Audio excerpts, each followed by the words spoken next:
ঘগ্ৰাপাৰত মুখ্যমন্ত্ৰী হিমন্ত বিশ্ব শৰ্মাই মহিলা উদ্যমিতা অভিযানৰ অধীনত ৩৪,০০০ মহিলাক চেক প্ৰদান।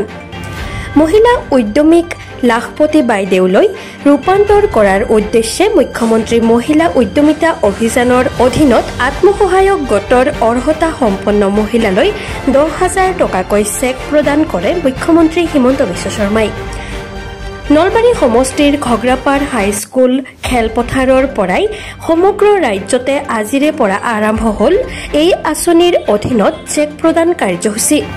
চেক বিতৰণ অনুষ্ঠানত মুখ্যমন্ত্ৰী ডক্টৰ হিমন্ত বিশ্ব শৰ্মা উপস্থিত থাকি অসমৰ মহিলাসকলক স্বাৱলম্বী কৰাৰ বাবে ৰাজ্য চৰকাৰে বহুকেইটা অভিলাষী আঁচনি গ্ৰহণ কৰাৰ কথা উল্লেখ কৰে।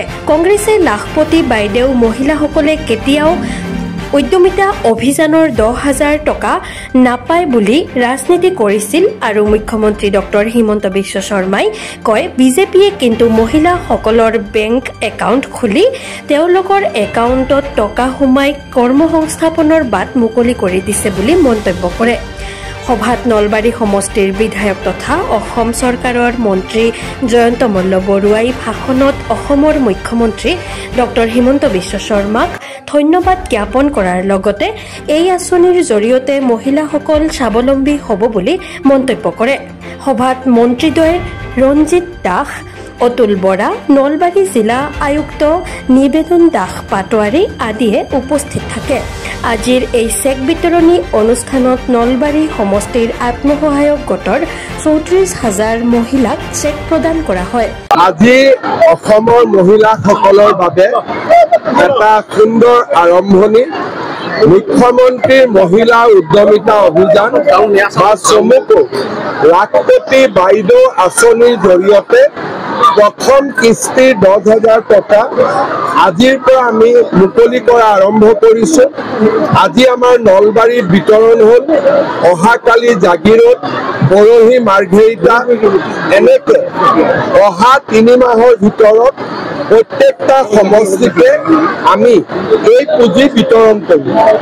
এই পুঁজিৰ সফল ব্যৱহাৰ হ'লে অহা বছৰ আমি এই আঁচনিৰ জৰিয়তে আই মাতৃসকলক ২৫,০০০ টকা, তৃতীয় বৰ্ষত বেংকৰ সৈতে সন্মিলিতভাৱে ৫০,০০০ টকা দিয়া, এই ধৰণে আমি আঁচনিখন আগবঢ়াই লৈ যাম।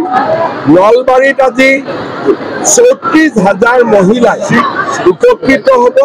৩৪,০০০ মহিলা মানে ৩৪ কোটি টকা আজি নলবাৰী সমষ্টিৰ আই মাতৃসকলৰ মাজত আমি বিতৰণ কৰিব পাৰিছোঁ।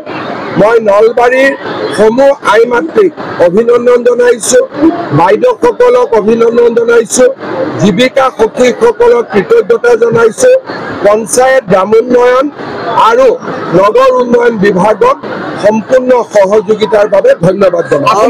৪০ লাখ মহিলা ৪,০০০ কোটি টকা প্ৰতিশ্ৰুতি কঠিন আছিলে, ৰূপায়ণৰ বাটতো বহুত বিত্তীয় দৃষ্টিভংগীৰ পৰা বহুত সমস্যা আছিলে, কিন্তু আজি আমি সকলো বাধাৰ প্ৰাচীৰ পাৰ হৈ এই দিনটোত উপনীত হ'লো।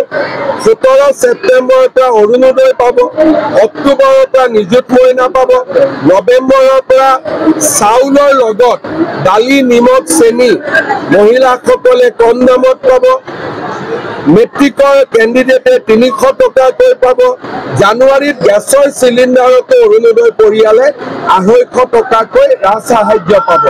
গতিকে মই ভাবোঁ অনাগত ৬ মাহত বহুত দৰিদ্ৰ মানুহ, মধ্যবিত্ত সমাজ চৰকাৰৰ পৰা উপকৃত। মহিলাসকলে ভাল কামত টকাটো খৰচ কৰক, মোবাইল কিনি টকাটো খৰচ কৰিব নালাগে। আজি নলবাৰীত ইমান ডাঙৰ মহিলাৰ সমাৱেশটো কেতিয়াও হোৱা নাই আৰু নলবাৰীৰ ৰিপৰ্টটোকে ৪০ লাখ মহিলাই চাব ৰখি আছে যে সঁচাই দিলে নে নাই। গতিকে আজি গোটেই আকৰ্ষণ এইটোৱে থাকিব, বেলেগ আজি নচলিব। নিউজ ডেস্ক ৰিপৰ্ট, বাৰ্তা টু জেড।